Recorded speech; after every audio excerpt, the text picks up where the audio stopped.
కాంగ్రెస్ నెల రోజుల పాలన అలాగే జనసమితి మద్దతు మీద మనతో మాట్లాడడానికి ఉద్యమ నాయకులు అటు జనసమితి అధ్యక్షులు ప్రొఫెసర్ కోదండరామ్ని ఆయన అడిగి తెలుసు. సార్ నమస్తే అండి.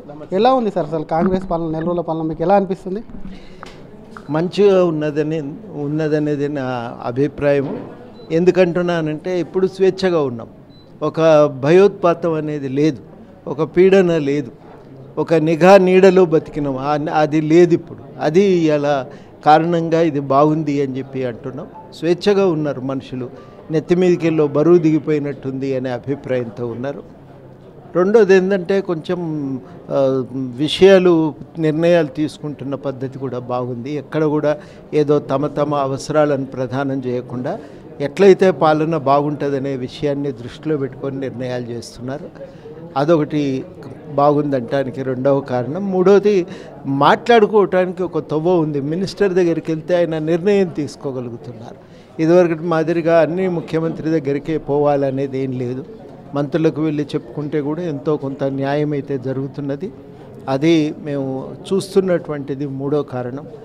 నాలుగవది ఏంటంటే కొంత ప్రధానం అనుకున్న విషయాల మీద ఇవాళ నిర్ణయాలు జరుగుతున్నాయి, పురోగతి ఉంది. ఏ విషయాల కోసమైతే కాంగ్రెస్ను మద్దతిచ్చి బీఆర్ఎస్ను వ్యతిరేకించినరో, నిరుద్యోగ సమస్య ఇట్లాంటి వాటిపైన ఒక చర్చ ఉంది, పురోగతి ఉంది, నిర్ణయాలు వేగంగా జరుగుతున్నాయి. ఈ కారణాల చేత అది బాగుందనే అభిప్రాయపడుతుంది. కానీ ధరణిని అటు పాతాళంలో తొక్కేస్తాం, ఒకవైపు సముద్రంలో కలిపేస్తామన్నారు. కానీ ఇప్పుడు ధరణికి సంబంధించినటువంటి సమస్యలను పరిష్కరిస్తామంటారు. దాని మీద కొంచెం వ్యతిరేకత వస్తుంది. దాన్ని ఎట్లా చూస్తారు? మరి మార్చటం అంటే అర్థం ధరణి మొత్తం అంటే భూమి రికార్డ్ అంతా పారేస్తారా? పారేయరు కదా. అది టీఆర్ఎస్ చేసిన తప్పుడు ప్రచారం. అది అట్లా ఉండదు. అది ధరణిని నడుపుతున్న పద్ధతిని సరిచేయటం అంటే మొట్టమొదట సాఫ్ట్వేర్ ఇంతవరకు ప్రైవేట్ కంపెనీల చేతుల్లో ఉండే, ఆ సాఫ్ట్వేర్ కూడా ఇష్టానుసారంగా రికార్డులను మార్చడానికి అవకాశం కలిగించింది. ఆ రెండింటిని సరిచేసే విధంగా ఒక మంచి ప్రభుత్వం నియంత్రణలోనే ఒక మంచి మెరుగైనటువంటి, ఎవరు పడితే వాళ్ళు ఏళ్ళు పెట్టడానికి ఆడ అవకాశం లేని సాఫ్ట్వేర్ రావాలి. రెండవది ఏంటంటే తప్పులకు పరిష్కారం. ఆ పరిష్కారం కూడా గ్రామ స్థాయిలో ఎటువంటి మళ్ళా అదనపు రుసుములు కట్టవలసిన అవసరం లేకుండా గ్రామ స్థాయిలో చూపించాలి. ఇది రెండవది. మూడవది ఏంటంటే ఇప్పటికీ ఎవరైతే నష్టాలు జరిగిపోయి ఉన్నాయో, ఏవైతే భూమి రికార్డులు గందరగోళాలు జరిగినాయో వాటిని సరిచేసి బాధ్యులైనటువంటి వాళ్ళపై చర్యలు తీసుకోవాలి. రికార్డుల్లో దొరికిన తప్పులకు కూడా ఒక మెరుగైనటువంటి పరిష్కార వ్యవస్థ అనేది రావాలి. వీటిని మనం కోరుకున్నాం. దాన్ని మార్చడం అంటే ఈ అర్థంలో ధరణిలో ఒక మార్పులు తీసుకురావటం, ఆ మార్పుల కోసం ప్రయత్నం జరగటం. అందులో కోదండరెడ్డి లాంటి వాళ్ళు, సునీల్ లాంటి వాళ్ళు ఉన్నారు కాబట్టి అందరు కూడా వెళ్ళి తమకు తోచిన అభిప్రాయాలు చెప్పుకునే అవకాశం ఉంది. వాళ్ళు కూడా ఇప్పటికే చాలామందితో మాట్లాడి ఉన్నారు కాబట్టి ఏం చేయాలో కూడా వాళ్ళకి తెలుసు. కాబట్టి ఒక మంచి కమిటీ అయితే ఏర్పడింది. ఆ కమిటీ తొందరగా ఒక పరిష్కార మార్గాన్ని చూపించి ధరణిని వాళ్ళు అన్నట్టుగా మార్చగలిగితే చాలా బాగుంటుంది. నిరుద్యోగులు అయోమయంలో ఉన్నారు. ఒకవైపు బోర్డు సభ్యుల యొక్క రాజీనామా, చైర్మన్ రాజీనామా అయితే ఆమోదించింది. కానీ కాంగ్రెస్ వస్తే కొత్త ఉద్యోగాలు వస్తున్నాయి. అసలు నిరుద్యోగులకు ఏం చెప్పాలనుకుంటున్నారు సార్ మీరు? బోర్డు వస్తుంది కదా, ఇంకేం లేదు కదా. వేస్తారు, బోర్డును వేస్తారు. బోర్డును వేసిన తర్వాత నోటిఫికేషన్లు ఉన్న వాటిని ఎట్లా కొనసాగించాలి, కొత్తవి ఎట్లా విడుదల చేయాలనేది బోర్డు నిర్ణయం చేస్తుంది. అది బోర్డుకున్నటువంటి అధికారం. అది ఇక మిగతా విషయాల్లో ఉద్యోగాలను పెంచాలి అవన్నీ ప్రభుత్వం చేయవలసి ఉంటుంది నిర్ణయం. ఆ విషయాల మీద ప్రభుత్వం కూడా నిర్ణయం చేయాలి. నిరుద్యోగులకు ఏం చేస్తారు సార్? వాళ్ళకి అసలు నిరుత్సాహంగా ఉన్నారు, భయాందోళన ఉన్నారు. ఎప్పుడు ఉద్యోగాలు వస్తాయి? వాళ్ళకు చాలా భయంలో ఉన్నారు. ఒకటే మేము హామీ ఇచ్చేది ఏంటంటే అనుకున్న విధంగా మార్పులు జరుగుతాయి. మనం అనుకున్న విధంగా నోటిఫికేషన్లు కూడా వస్తాయి. మేము మీ వెంట ఉన్నాం. మీకు న్యాయం చేకూర్చేటువంటి లక్ష్యంతోనే ఇదివరకు ఒకసారి ముఖ్యమంత్రి గారిని కలిసినాం.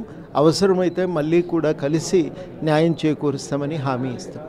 ఇన్నాళ్ళు ఉద్యమ నాయకులు ఉన్న మీరు చట్టసభల్లో తొందరలోనే అడుగుపెట్టబోతున్నట్టు, ఎమ్మెల్సీ ఇచ్చి మంత్రి కూడా కాబోతున్నారు అని చెప్పి ఒక చర్చ అయితే జరుగుతుంది. నిజంగా మీ దానికి వచ్చిందా సార్ ఆ చర్చ?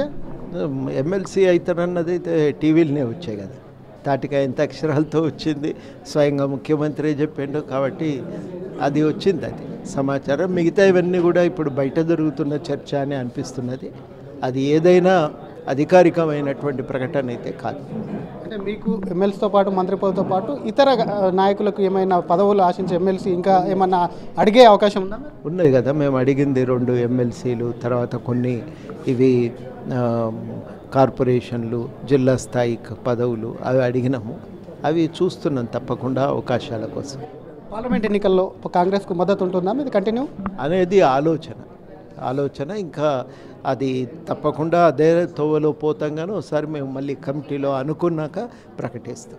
ఒక ప్రొఫెసర్గా మీరు కార్పొరేట్ విద్యా సంస్థలు ఎక్కువైన యూనివర్సిటీస్ కూడా వాటి మీద ఎటువంటి చర్యలు చేయమని చెప్పి ప్రభుత్వానికి మీద ఒక దిశానిర్దేశం చేస్తుంది. ప్రైవేటు కాలేజీలు, యూనివర్సిటీలు అది స్కూళ్ళు పోవు, వాటిని కొంత నియంత్రించాలి. కార్పొరేటు వ్యవస్థలపైన ముగుదాడు వేయాలి. తర్వాత వీలైనంత వరకు వాటి పాత్రను తగ్గించాలి. ప్రభుత్వ సంస్థల యొక్క పాత్రను విస్తృతంగా పెంచాలి. మంచి నాణ్యమైన విద్యను ప్రభుత్వ సంస్థల ద్వారా అందించే ప్రయత్నం చేయాలి. ఇది అసలు ఒకవైపు కూడా తనకు ఎమ్మెల్సీకి సంబంధించి మాత్రం చర్చ ఇంకా రాలేదు, వస్తే ఖచ్చితంగా చర్చిస్తామని చెప్పి ప్రొఫెసర్ కోదండరామ్ అంటున్నారు. వైపు పార్టీలో ఉన్న నేతలకు సైతం కూడా పదవులు ఇచ్చేందుకు కూడా కాంగ్రెస్తో చర్చించి పార్లమెంట్ ఎన్నికల్లో కూడా కాంగ్రెస్కు మద్దతుగా ఉంటామని చెప్పి కూడా ప్రొఫెసర్ కోదండరామ్ అంటున్నారు. కెమెరామ్యాన్ విజయ్తో శ్రీధర్, RTV హైదరాబాద్. మరిన్ని వీడియోస్ కోసం ఛానల్ ని సబ్స్క్రైబ్ చేయండి, లేటెస్ట్ అప్డేట్స్ కోసం వాట్సాప్ ఛానల్ ని ఫాలో చేయండి అండ్ లింక్ డిస్క్రిప్షన్ లో ఉంది.